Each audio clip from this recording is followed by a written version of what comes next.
Welcome back. We're having fun talking sports right here at Channels TV Sports Center in Lagos, Nigeria. Now we're talking about the African Nations Championship. Nigeria have qualified for the quarterfinals. They topped the Group C table, won impressively against Equatorial Guinea in Agadir, and now they are back to Tangier, and we will be getting ready to take on Angola in the quarterfinals. Let's go to the camp of the Super Eagles now. Our man, Irene Ewawan, is standing by to give us updates. Irene, good to have you on Sports Tonight. Good evening, Austin. Thank you for having me. Okay, fantastic. I know you were monitoring the team. Did they have that training session today? No, Austin. The Super Eagles of Nigeria, they came into Tangier at 4:30 p.m. That's about 5:30 p.m. Nigerian time.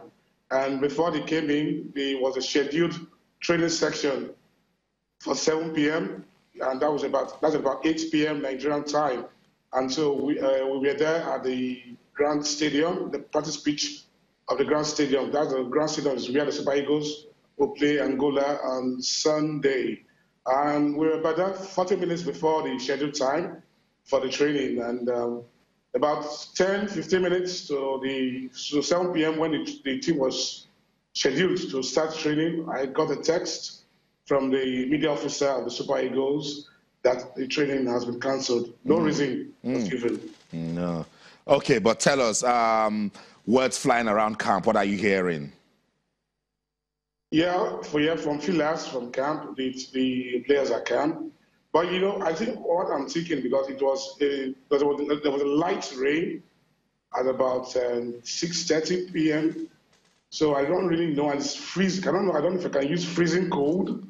It's very, very, very cold outside and inside the rooms. I don't know if that was why the players decided to stay back at their hotel room.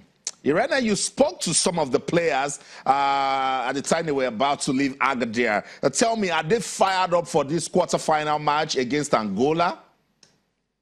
Very true, Austin. Very true. Some of those players I spoke with off camera said that the victory party against Equatorial Guineans is over, that they are more focused now, taking on the Angola, and they want to win from that game, Austin. They want to win from that game. You know, the knockout phase, there's no second chance. Once you are beaten, you're out. So I think the Super Eagles knows this, and they're ready for that game.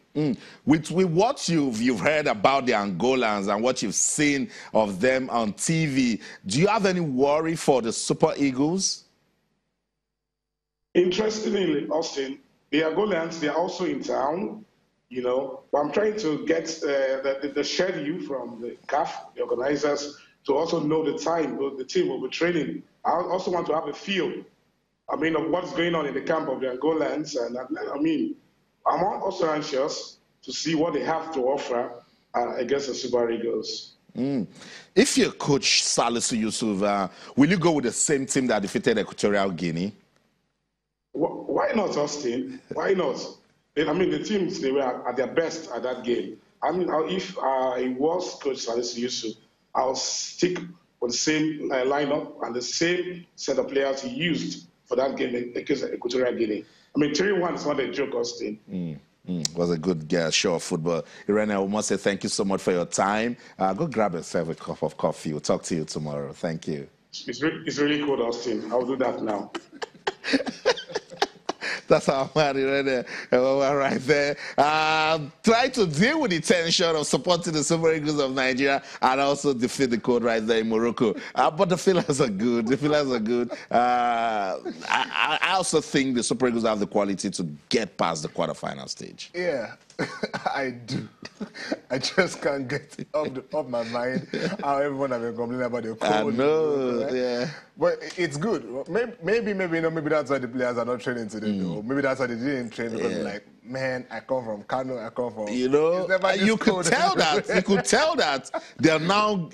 there's some sort of acclimatization. Yeah. They're understanding the weather. Yeah. Kochimama said something about the grass pitch and them understanding the behavior of the ball. Yeah. You know, so now the cold is beginning to enter into them and they get it. It's completely different from when you play on astroturf pitches, which is what you have here. And hey, they are equally used to flying to match venues or on train to match venues. Look, it's a completely different experience for a lot of them. They're enjoying it and they don't want it to end anytime soon. Look, aside the fact that they're even doing well, I think they're a lot more motivated to remain in Morocco for as long as possible. If they have to win it, they want to win it. So I look at the game against Angola and I see these guys saying to themselves, hey, come on, we have come this far. The goal is not just to participate. The goal is to make history. The best Nigeria have recorded at Chan is a third-place finish under late coach Stephen Keshi. They want to do better. Unlike what we had 2 years ago where we started like a house on fire, Chisom Chikatara scoring a hat-trick and all that, and then the performances dwindled. And this time around, it started slowly and then they picked off. I know. So we're going into that game against the Angolans, and though they have missed a training session, which is a minus, I think they will do a lot of team bonding. They will do a lot more of discussing tactics. Also keep that character they have shown thus far. Work on that defense that considered that goal against Equatorial Guinea. That's a no-no. Even with secondary school football, 3 opponents alone, nobody's marking them from a corner.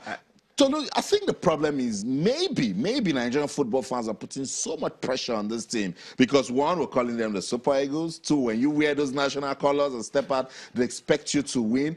But against Angola, they cannot, I repeat, they cannot afford to be complacent. Look, from the day we missed out to the World Cup because of Angola, I never want to lose any game to any Angolan team, be it basketball, football, volleyball, whatever. Anytime we face an, can we just keep defeating them for just that? That is how I feel as an individual. I never want to lose an Angolan side again because I felt so bad missing out at that World Cup in 2006. So look, once you put on that white grain of the national team, there's a lot of expectation.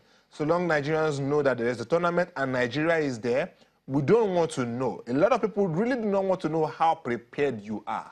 Oh, Nigeria is there, it means there must have been some level of preparation.